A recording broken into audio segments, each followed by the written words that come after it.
Good afternoon, everyone. My name is Caroline Hand, and I'm the athletic band director at Ball State University and also on the athletic band committee.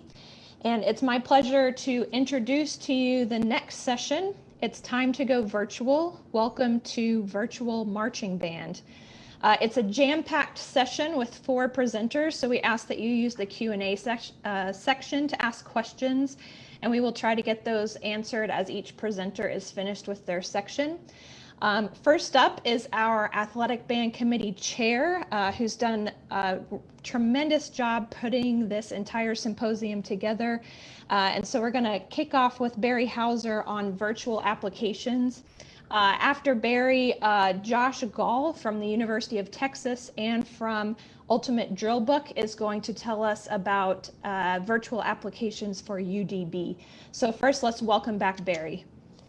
Great. Thank you, Caroline, and thanks for all your work serving on the Athletic Band Committee. Again, such a great and outstanding group of people that we have that have helped put this all together. When we were putting this together, we kind of assumed that a lot of folks had already gone digital, which is a bad assumption. We know that many people, after being contacted from various levels of high school directors and certainly collegiate directors, asking questions about how do I go digital? How do I go virtual? And so we thought it'd be a really good idea. This is going to be kind of the fast and furious approach to this. I did a segment of this a number of years ago when we transferred our entire system to a completely paperless program and basically everything going to digital, not due to a pandemic. So I'm going to share my presentation here, and as I said, this is going to be fast and furious, and I will be more than happy to share this with you along with websites that go along with this, with some of the apps that we're talking about. So let me get that pulled up here, and we should be in good shape. So it's time to go virtual. Welcome to Virtual Marching Band. A little bit of our history, and I'll be very brief with this. We do have a larger program of 13 ensembles. 2015, we lost our full-time librarian who was facilitating and managing all of our ensembles in terms of music preparation along with the staff. They took care of everything from stuffing folders. That was for the entire marching Illini as well in our athletic bands. They managed one of the largest wind band libraries in the country. Just to give you a little bit of an idea, the Marching Illini is comprised of a set number of students. We're at 375. Of those 375, within that number, we've got 28 guard members, 28 Illinettes, 3 drum majors, 1 to 2 twirlers, and the rest require drill and music. We used to pass out numbered flip folders. Maybe some of you still do that or used to do that, with lots of extra pages and extra metal rings. And it just continued to add to the overall cost of our operation with replacement of those items from year to year. To put this in perspective, the library staff would prepare 7 visitor fight songs for each of our home games, 10 Illinois traditional songs as part of our pregame, 21 charts for the 7 shows that we would do per season, along with a minimum of 25 stance tunes. So that takes us again to basically 56,700 pieces of paper at that point. This does not include the printing of any drill, which was another 67,500 pieces of paper, or talking about our athletic bands, which are separate ensembles from the marching band.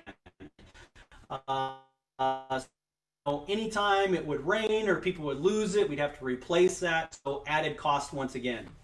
After evaluating all of these costs, and even more so the time that our staff would put into this, whether voluntary or not, our total cost that took away from our budget was just over $30,000. That was for the cost of the copier. And again, every program may not be under these circumstances to where you may not have to pay for copies, but someone down the road is paying for that. So, part of this is there was just a lot of paper that we were going through. We weren't even really thinking about the rehearsal efficiency side of things, but, I'm going to fast forward to where we are now. This rehearsal efficiency, by going paperless, has expedited our entire process of getting any resource to our students in an efficient manner. We have also exponentially transformed our rehearsal process. The amount of time that it takes to teach drill in a digital format is drastically different than when we were teaching to the old PDFs or printed paper or coordinate sheets where we have a variety of learning styles and so forth. Our students have a much better understanding of transitions focused on their specific learning style, so they can choose what that format is. And you'll hear a little bit more from Josh with Ultimate Drill Book on that in just a moment.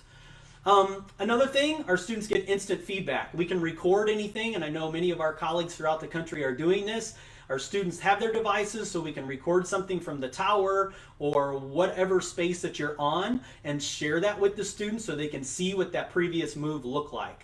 And I think overall we're much more sustainable. We're saving, again, about $30,000 per season in printing expenses dealing with the Marching Illini alone. So here's the fast and furious side of things. These are some proven applications that have been used by our program and by others. Some of these things are going to be complete review of what you may be doing already, and others may be new. But like I said, I will include links to these websites as we go through this pretty quick and furiously here. So this does require use of a tablet or a cell phone. Our program, our students are responsible for that, and they use their own cell phone. I don't have any students using a tablet. There are other programs out there that supply a tablet. And for some of our high school colleagues, you may be on a one-to-one program and you're able to do this instantaneously with a little bit of shifting of our own mindset. So communication. Remind was a big part of our culture for a long time. Remind introduced a payment side of things. And I know many of you have changed from Remind or stuck with Remind and found ways to do this. We have continued to stick with Remind because you can still do up to 10 classes of up to 150 people for free. And what we've done, and I know many of our colleagues throughout the country as well, we've basically created a section as a class, so a section of the band, so the trumpet section or the clarinet section has each class, and then we go through. And what this has done, it's enabled us to actually utilize a little bit more specific communication with our students based on each section. And then when we need to send a reminder out to everybody, you just click on that and away you go. Facebook group. Some of you are still using that. That's all great. We have found, at least in our situation, most of our students are not utilizing Facebook. They may have a Facebook account, but they do not utilize it. So we don't use that. But that is, again, an option to use. Email. A number of our colleagues are still utilizing email and may send an email out Sunday night before we hit rehearsals for the week. That's all good and well.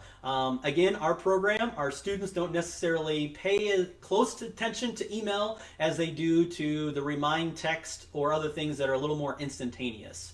And again, that's a culture that we can build and just install that in our expectations of what they want to do. Many have moved to Band app. There's a lot of things that you can do with this, with having calendar functions and so forth. And again, we've heard a lot of great reviews about that, and you may hear a little bit about that further on throughout the course of the symposium. So that's dealing with some of the communication items. Another element that I do want to talk about within communication is one that we adopted a number of years ago called Band Window. They're one of the sponsors of this event as well. But this is a great system that you can use to communicate with prospective students, your current students, your alumni, donors, if that's something for donor engagement. And you can do some really amazing things with this program. So I want to make sure that program is included as well. So some things to consider there. Music storage. Where do we store our music if you are going digital? We started off on Dropbox and we did a business account. So that is something that is accessible. Each student usually gets free 2 gigabytes for free, but that can fill up quickly, especially if you're using that 2 gigabytes to store all of your music that you want to share with your students. So we moved from Dropbox, and it also was more cost prohibitive because our university adopted a cloud-based program called Box. All of our students, and again, I know this is a perk of some of our institutions or schools that we teach at, it's dependent on where we teach. For us, it made sense to use this Box program because it was free to our students and free to our program. Utilizing their school email address, they have unlimited access to storage. So we've moved everything into that format. And I've created a folder for every single section. It has general information. It has videos based on some of our drill that we're doing and previous performances. It has our music according to pregame and traditional music, our stands music, and that's just all done by scanning that in and then hosting that in a PDF format, along with many other resources of information for all of our students. It's one-stop shopping in in way the information they need to use. Google Drive, some of you are in Google Classroom, so it makes sense to utilize that feature. So that's another great platform to use. Use, again, what is most cost effective. Free is best, as we all know, especially dealing with some things with the pandemic. Our budgets may be impacted by this. Continue with our Fast and Furious music storage program, Unison by Tonal Innovation, one of our sponsors as well. Tonal Innovation has done some things which we'll talk about here in just a moment with an eFlip that will actually hold your cell phone or your tablet, like a mini iPad. This is another storage component that you can, again, save some of the annotations that you do to music. And again, a great system to be using if that, again, is something that you decide to go with. I want to share too, music storage and communication. This program called Flip Folder app, which is a new addition to, again, some of the media that's out there and the resources that we have. This is a new app that was developed about a couple years ago. University of Pittsburgh really debuted this and utilized this and piloted this. This is based off of utilizing Bluetooth and not Wi-Fi. And what it is, there's a master control. That could be you, that could be one of your staff, that has control of, basically you're able to control what is on everybody's phone for the time being when that app is open.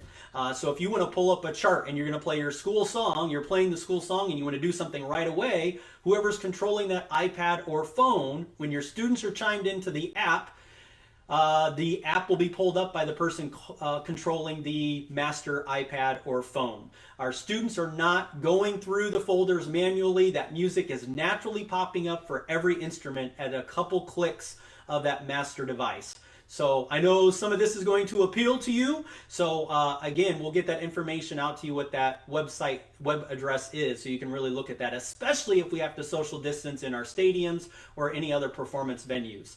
Some accessories. We have, through Tonal Innovation, an eFlip, and this is what holds the actual phone or the iPad. So there's the front view of that. Here's the back view of that. This attaches to the traditional lyre that attaches to your instrument. And Tonal Innovation in recent years has developed something for the trombone, which is state-of-the-art and one of the best things I've seen out there. You're not fighting through the old traditional lyre that holds that together. It's a phenomenal device that holds your phone or tablet to the bell of the trombone. So definitely check those things out, and we'll provide those websites along the way. This takes us into the segue that I'm going to pass things over to a great colleague, Josh Gall at the University of Texas, and a program that we have used and absolutely love it, Ultimate Drill Book. So with that, I'm going to pass things over. I'm going to stop sharing my screen here. And please welcome the Assistant Director of Bands at the University of Texas and one of the co-owners of Ultimate Drill Book. We're going to get Josh Gall here in a moment. Hey, Barry, thanks so much. I'm just going to flip over to share my screen and we'll get up and running. Great.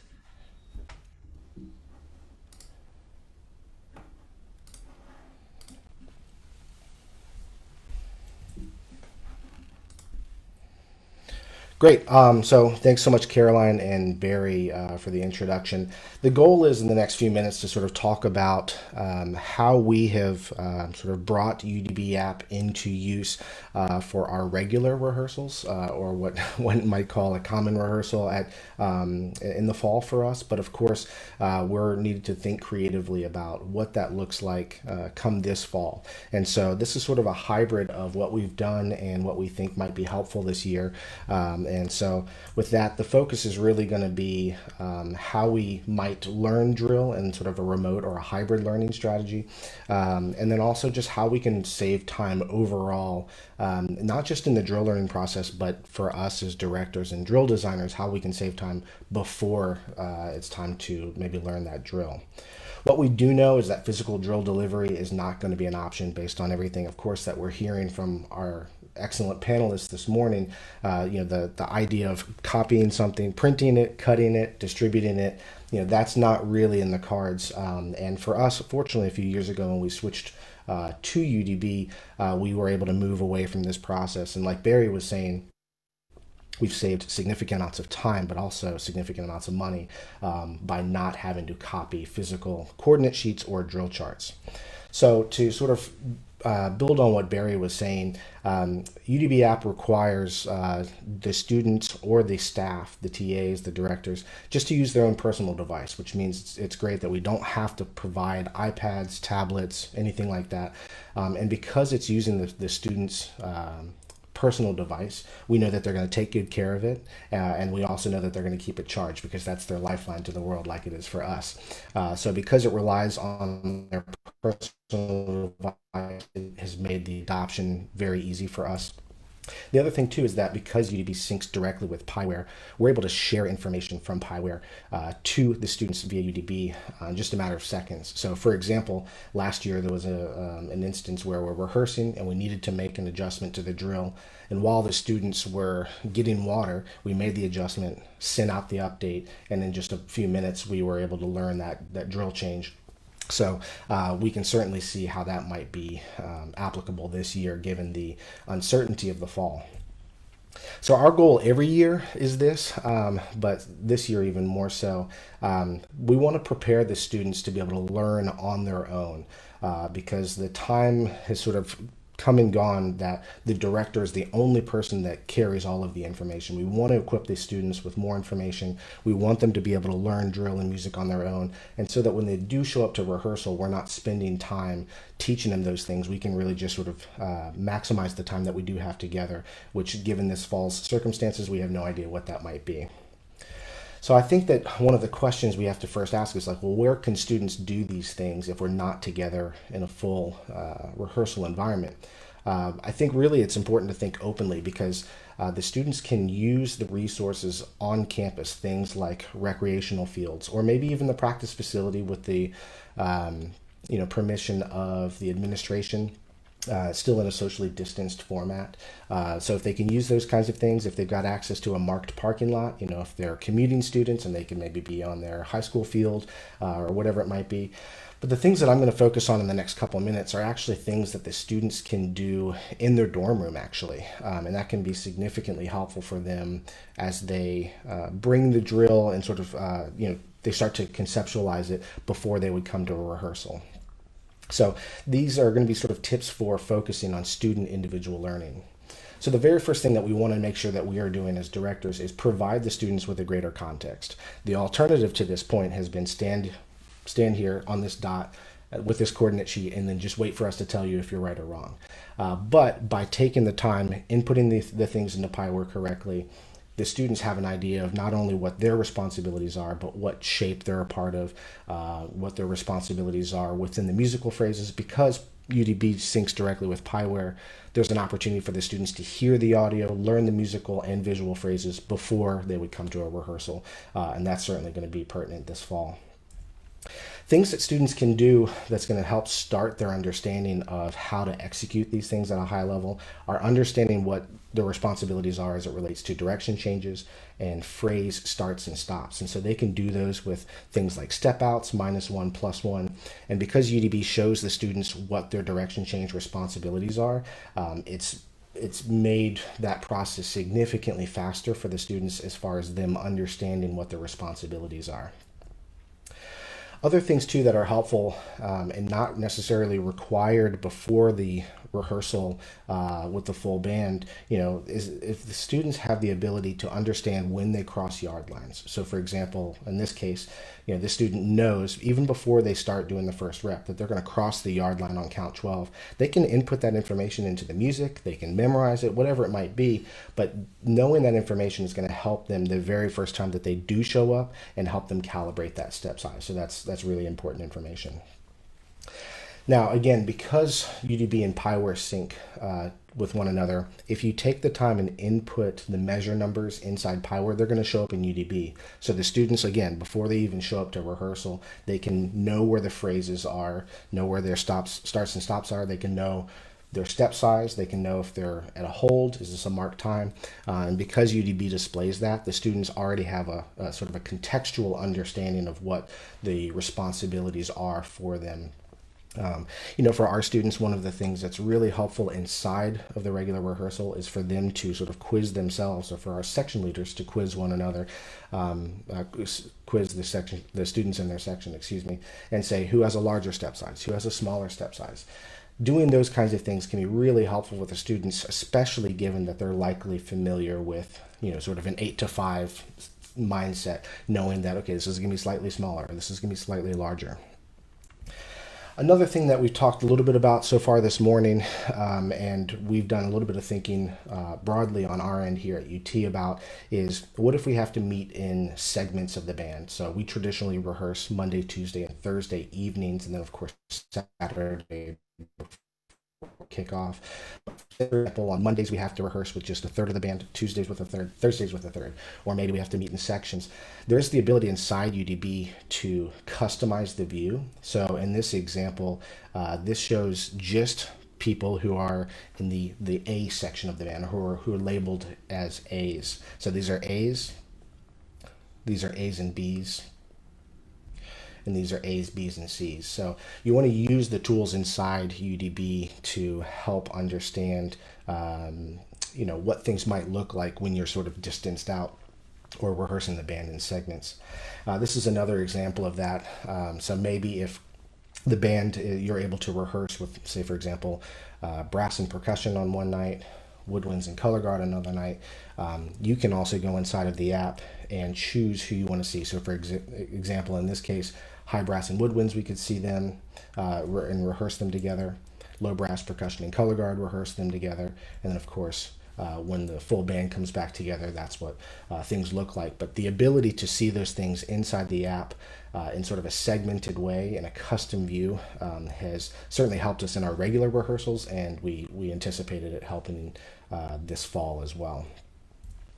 So the next part of this is really focused on how we as directors and drill designers can save time before the rehearsal.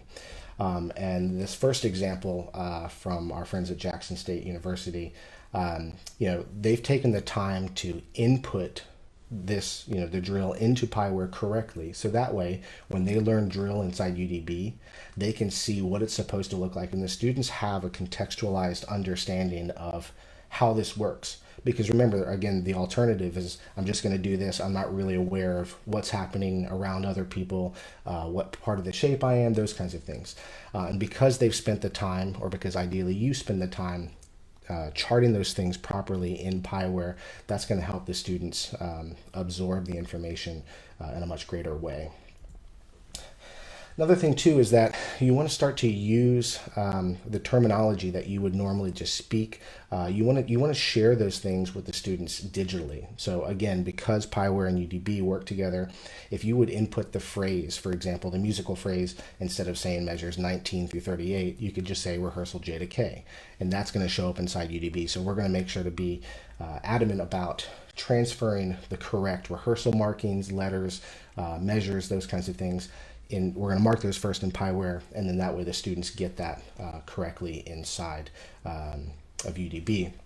And in this example from Michigan State, you can see that they call their side 1 and side 2 of the field something different than we do. So we call it side 1 and side 2. Some schools side A, side B, right, left.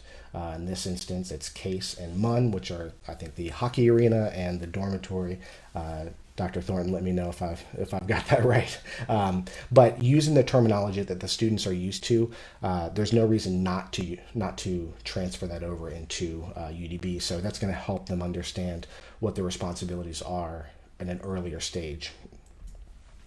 And then again, as a drill designer, I think for us, so many years we've sort of relied on, okay, well, I'm the person that's writing the drill, and I'm also the person that's teaching the drill. So I'll just sort of share all of the information that's necessary. However, with likely some kind of limited rehearsal scenario this coming fall, there's an opportunity for us as drill writers to be even more specific in our notes. And because the students see the notes that come directly from Piware, you want to be thorough with those things. So in this example, we know that mellophone 5, 7, and 9 need to travel behind piccolos 1 and 2. If we think about the alternative to that, traditionally we'd have to do 2 or 3 or 4 reps with just sort of us focusing on them, just to get that pass through or that particular path organized. There's no need to do that, especially if you as a drill writer are organized and then write those notes into Piware. Then they show up in UDB and the students can see that right away. Another thing about the production notes and what we call the global notes is that if you're signed in as a director, any note that you add on this screen also shows up for the performers.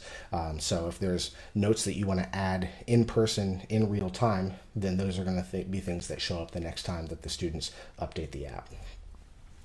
And then one of the last things in this section is that because UDB allows you to import PDFs or take pictures of music, you want to encourage the students to go ahead and understand and write down and commit to, okay, this is where we mark time, this is where we hold, this is where we move. So bring the music into UDB, go ahead and put in a drill tab so that way they know where all of the phrase markings are. And then what's great about this is that wherever you are in the drill, it takes you to that spot in the PDF. So it keeps you in sync at all times. And that's not only helpful for the students, but for us as directors, because we might have a 17-page score. And when we switch back and forth from music to drill, it takes us directly to that spot. And we're not having to use another app to sort of flip back and forth. Another area that we've found particularly helpful for us in the past, and will certainly be so this year, is taking the things that we normally teach by rote, or normally we teach by having our section leaders teach their students, or we sort of rely on the institutional knowledge of, okay, well, everybody knows how we sit in the stand, so you guys just go do that. And if you realize, that sometimes takes 15, 20 minutes, if not longer, to set those kinds of things up. But for us, as soon as we charted these things inside Piware and then made them available inside UDB for our students, we not only set those things up faster, but the students had an understanding of, here's where I stand every time, all the time. And that's made things really, really efficient for us. So for example, things that we've done is we start every rehearsal in our concert arcs, and so we put that inside Piware, brought it over to UDB, and so the students know exactly what their coordinate is for that. The same thing with the parade blocks. Even if you don't know exactly what your numbers are going to be, go ahead and input that stuff, and then you can re-chart it later or just adjust the numbers in Piware later, and it's going to be so much faster for the student just to pull up what their responsibility is, go to that spot, and they just learn that on their own. And then one other area that's been incredibly helpful for us, and this is sort of under the heading of some of the things I've already talked about, but take the time this summer to properly chart and animate the things that are integral parts of your program. So things like pregame, especially if it's traditional and there's a lot of follow the leaders or gate turns or whatever else it might be. So input those things into Piware, and then one, you're going to have a backup of that stuff forever. You don't have to rely on hard copies. But then two, once you have those things inside here, the students are now speaking the same vocabulary or reading the same vocabulary that they are, one, used to in high school. And they're not having to learn a whole new way of learning just for one show that you do. But they've now learned how halftime works. They've learned how pregame works. They've learned how maybe traditional shows work. So spend the time that you would normally teach something by rote, and then get that into Piware. And then once you have it in UDB, it's there forever, which is great. A couple of other ideas for things that you could chart, things like your stand seating configuration, audition material. So for us at Texas, we have 4 what we call stations, which are part of our sort of visual fundamentals that not only teach us sort of how to stand and how we react to certain commands, but they're also the basis and sort of cornerstones for some of our traditional drills. So things like wall-to-wall band or script Texas, those are things that we've now digitized and has increased the learning efficiency tenfold. I mean, it's just significant how much faster and how much better those things are earlier on. And then the last thing is like take the things that you do on a daily basis, your basics block. If you do something like across the floors, you do something like circle drill, whatever it might be, take those, input those into the app, and you're going to see the students who are visual learners pick up on those things so much faster than they would have otherwise. So I'd encourage you guys to check out more. I know this has sort of been a lightning quick session to sort of continue on Barry's coattails, but certainly encourage you guys to check out more information on ultimatedrillbook.com. And then this evening during the happy hour / hang, I'm happy to talk more about this. I'll put this link in the chat as well, or maybe Caroline can, or anybody who's moderating. But I'll be happy to answer any questions, not only about how we might use it this fall, but how we've used it in the past, because we're fortunate that we've used it now for 3 or 4 years, and it's been a game changer. So I'm going to pass it back over to Barry or Caroline or whoever's next.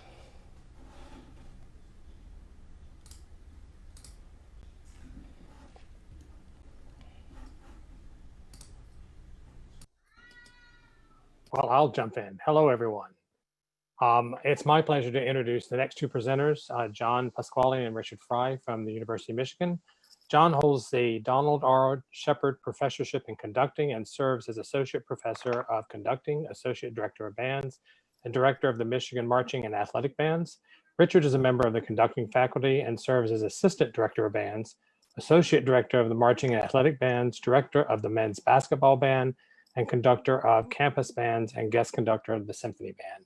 So John, Richard, take it away. Hi, everybody. Good afternoon. It's an honor to be here with you from Ann Arbor, Michigan, where it's a beautiful day.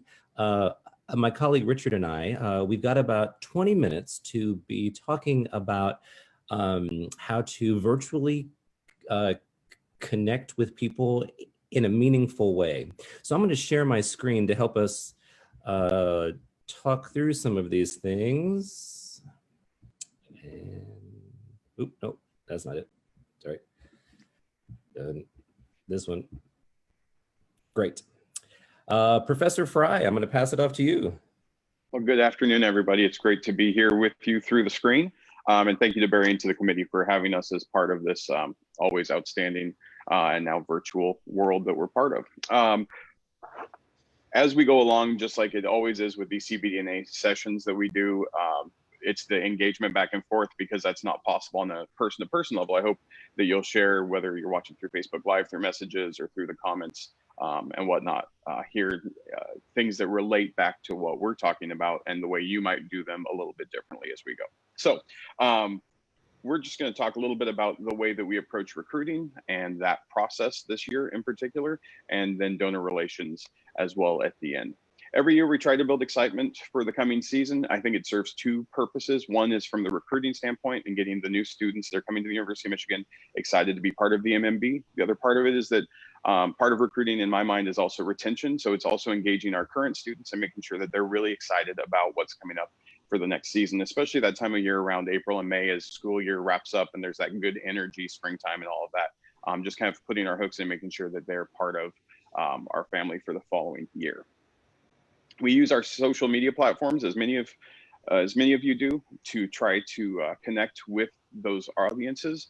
One of the most important things that we focus on is to get attention drawn to the graphics and to the imagery that we're using. So when we're on Instagram and you see people just kind of flipping through their phones so quickly, we have to try and find a way to stop the scroll.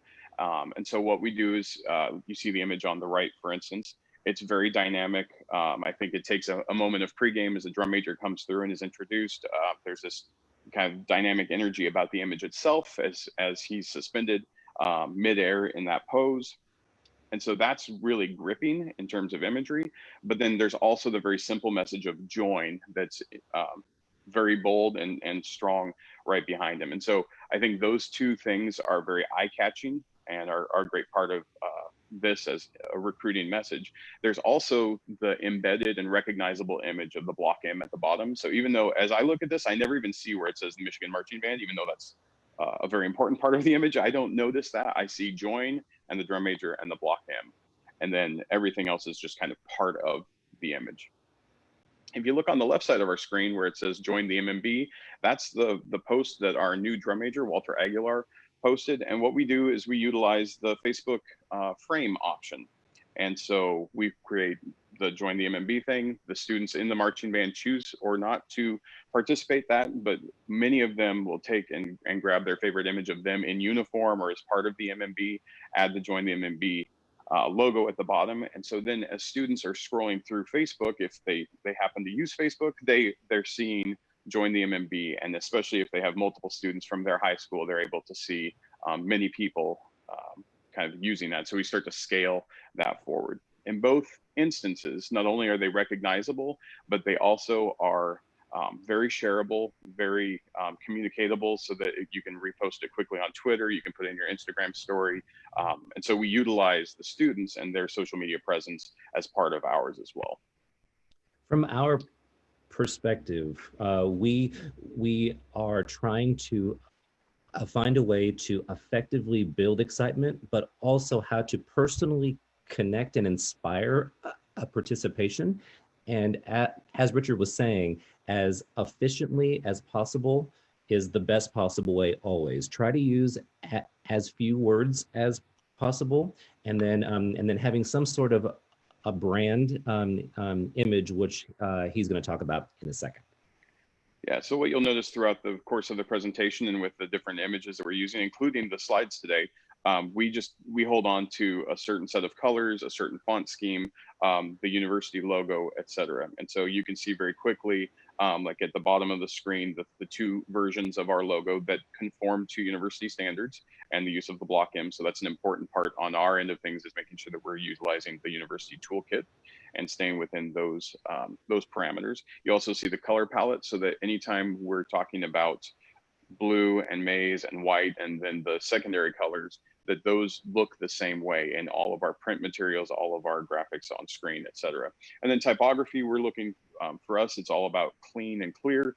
And so we have a font scheme that we use for everything. So the typography, you can see kind of the way that that shows up. And you can also see it as up in the bullet points, visual branding, and then the way that that all looks. This is something that's really easily achieved, I think, for anybody in any program. This is not a difficult task, and so it doesn't really take anything in terms of monetary investment or anything. It just takes time on our part. We utilize a social media student committee that helps, and a student staff that helps with this. And so this is something that I think is achievable for people, no matter kind of the circumstance you find yourself in. We even so much as replicate this when we're putting out itineraries now and that sort of thing, so that it's continuous throughout the entirety of the program. Everything that is ever put out from the MMB has all of these things to help us create the image and the brand, so that it isn't just the words, it's the picture, it's the block M, it's the picture behind me after I'm done sharing my screen. It's all elements of that. And then also we hired a social media and marketing director to be on our staff, and it's her job to help us create all of these images. If that isn't possible at your institution, this can be done by you, and all of these things are easily searchable through your institution. So just be sure to ask the questions. Now I'm going to go to a video that our video department put together. If it's a bit glitchy, Richard's going to put a link in the chat so that you're able to see it, because of Zoom it could be kind of fuzzy. But this also is created in a way where all of the branding images are a part of the central message that the program's trying to get across.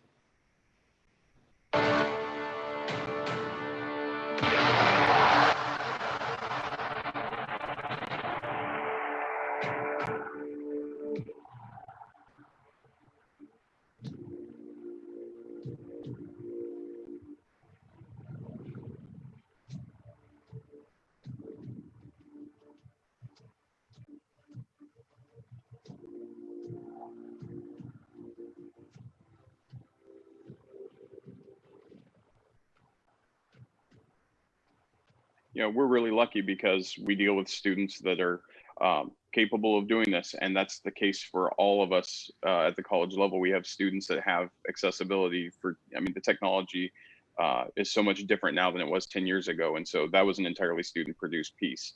You know, so these things are, I think, very achievable wherever you happen to be.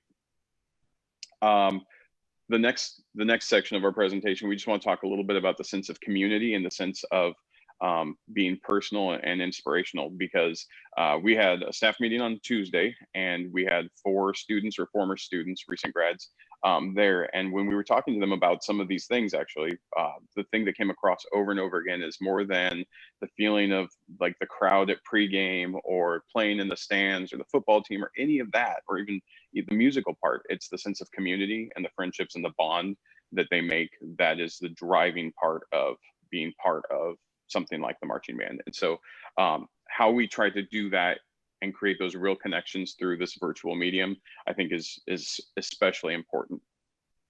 One of the things that we're doing right now is to share Instagram story with one of our student leaders. So right now, each of the sections is taking a week. Right now, it's our trumpet section leader. So Max is kind of walking through like, what are the trumpet traditions, I think was today's theme. And so he had a friend with him. And so you get this sense of not only who Max is and his personality, but then his friend Jane, who's there talking about how much fun it is.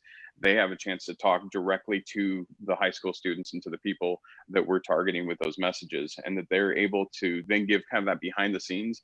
To me, remembering back to when I was 17 or 18, it was like college probably is really fun, but it's also a little bit scary. And this just kind of helps also create a sense of ease. I think seeing that like, yeah, this is totally okay.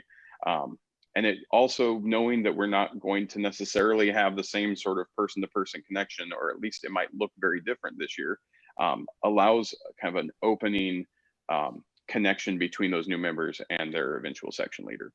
Which it's also important to note, while all of this seems very overwhelming, perhaps, just as a point of reference, I have nothing to do with any of this. I've spent like a zero time on any of this because we have such a talented a group of students, which all of you do. So please go out and ask them for help, because they are honestly better at it than any of us are.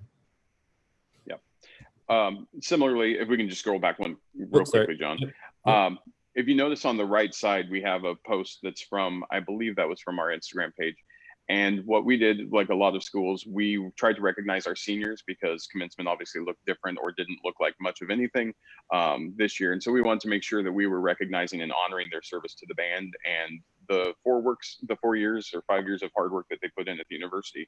So in so doing, we not only had a chance to recognize somebody like our twirler, Shaylin, but she in many ways was the face of the program, kind of like the drum major, right in the front of the parade block as we leave from Reveille to the big house each week for game day. And there are, I mean, lined up, you know, the thousands of people that we see on that parade route, you hear people shouting their names. And so there are people either in the community or people that are friends or family or whatever.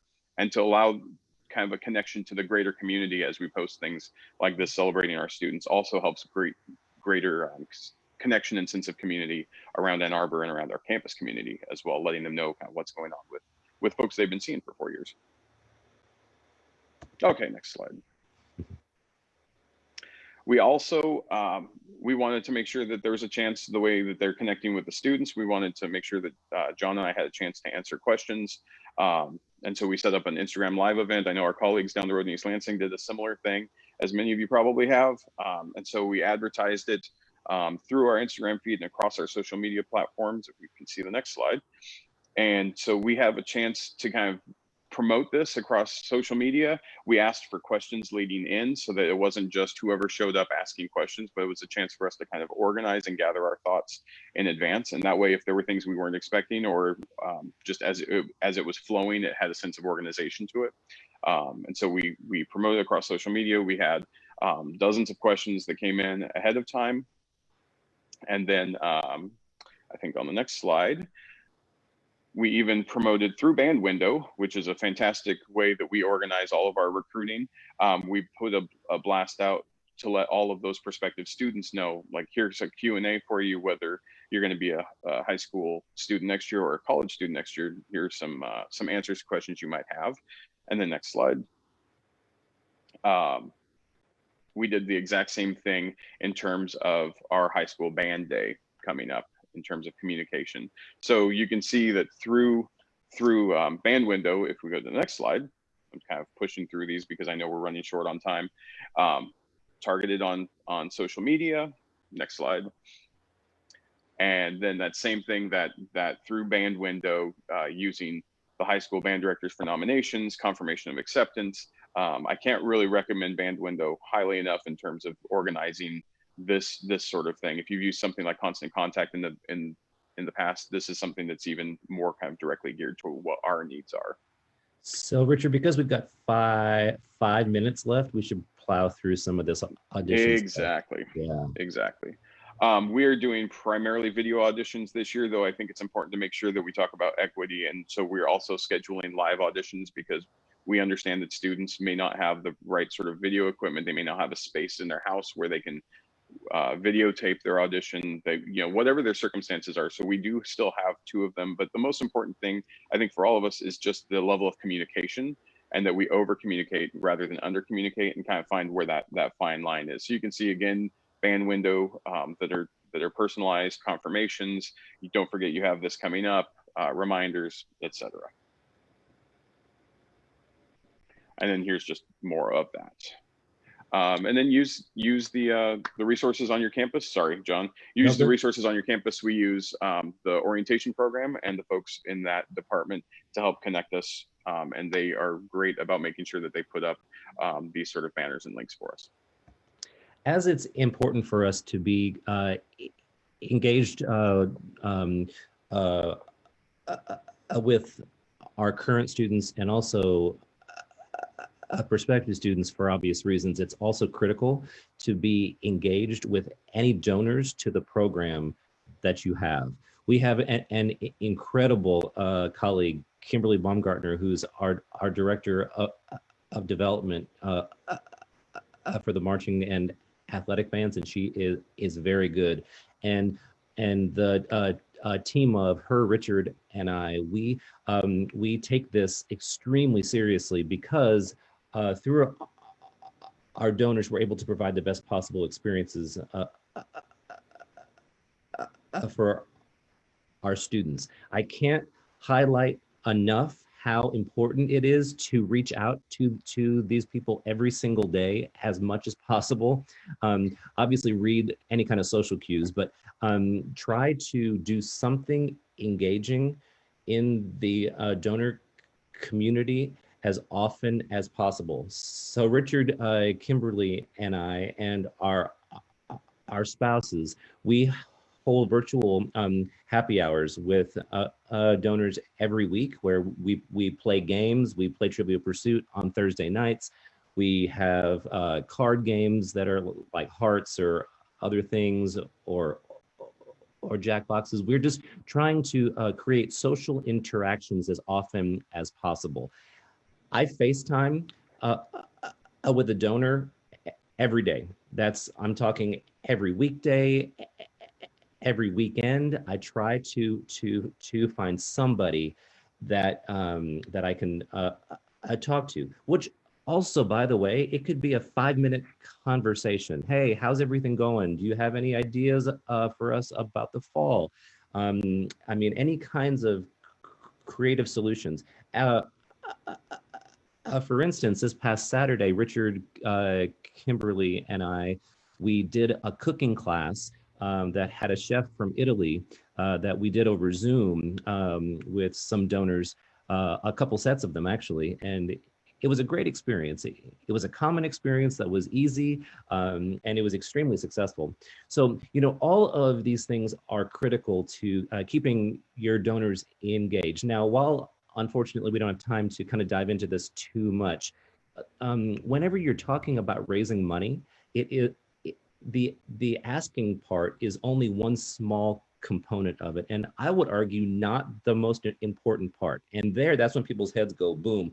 How can that be? Because actually how your donors are cultivated and stewarded are critical. So a cultivation is as though I'm trying to inspire a donor to make a gift. But then stewarding is after they have made the gift, how do you keep them engaged? That part is absolutely critical. And by the way, depending on the program for you, that could be $100 gift, it could be $1,000 gift, it could be even a $10 million gift. It all depends. But I would encourage you to find a creative solution to somehow engage with them. It could be a text thread, it could be sending pictures over a chat. There are 1,000 ways. You can even get your students engaged, get your staff engaged, get everybody engaged. So it is exactly 3:50, so it's time for us to stop. But if there are any specific questions, please be sure to send us an email MichiganMarchingBand.com under staff has all of our contact information, and it's been an honor talking to you. Sorry that it was kind of fast, but yeah, this is an interesting time for sure, but it helps having a colleague like Professor Frey, who is way smarter and a lot more talented than I am. So he does all the talking. I just look pretty. But it's been an honor. Richard, thank you so much. Any kind of closing thoughts? No, thank you, John, and thank you to the committee for having us as part of this. Y'all have a great day. See you later. Great. Thank you both. Thank you, John. Thank you, Richard. And thank you, Josh, as well. Again, some excellent information. And John and Richard have provided their presentation, so we'll make sure that we get that shared as well post-symposium. I know a lot of people are still asking about that. And I know people are kind of coming and going as they see fit with the course of today. So again, just to reiterate, we will be sharing these presentations and the videos of these presentations on the newly created CBDNA YouTube channel post-symposium. Also want to thank Josh and his team at Ultimate Drill Book. They are one of our sponsors for the virtual symposium, and extremely grateful to him and to a number of our other sponsors as well who are helping us put this on with upgrades to Zoom so we can accommodate everyone. And just again, it's a great collaborative effort. So we are going to take another quick break. We'll be back at the top of the hour, 3 p.m. Central Time. 3 p.m. Central Time. So get a little bit of coffee if you need, stretch a little bit, rest those eyes, and we'll see you back here at 3 p.m. Central Time as we continue our talk on the virtual marching band. Thank you all.